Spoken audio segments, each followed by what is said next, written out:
Magandang gabi po mga kalaki. Congratulations po sa mga nanalo kanina ng dalawa. Dalawa po yung nag-rumble po ng 545 po mga kalaki na binigay natin.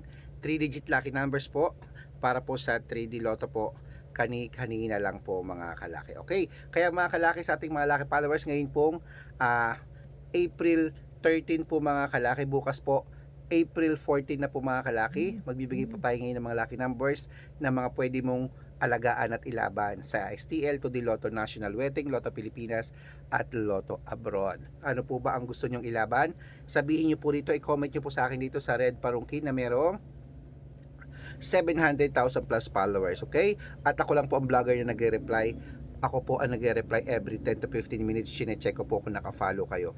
Mag-follow po kayo, libre po mag-follow, libre mag-share ng video, libre mag-heart, tsaka ka po humingi ng number, bibigyan kita, re-replyan kita basta makakapagantay. At sa mga sasali po sa private consultation, meron pa pong 12 slot na available para po may discount mga kalaki. 12 slot po available ngayon. Baka po ikaw ang susunod nating mapanalo at maging milyonaryo. Dito na po kayo sumali sa amin. Araw-araw po na kapag panalo kami rito. Meron din namang hindi. Hindi po kami nagsisinungaling. May nananalo, meron ding hindi. Ang importante po, may mga nananalo sa amin at kinakailangan ko po pag-aralan ng birthman at birth year. Okay? Kaya mga kalaki, yan po 6-digit lucky numbers. Pwede po yan sa lahat sa Lotto Pilipinas at Lotto Abroad. Ano po ba ang gusto mo na mga numero na ilalaban at bibigyan kita ngayong gabi para bukas April 14, may numero ka na agad na hawak. Good luck!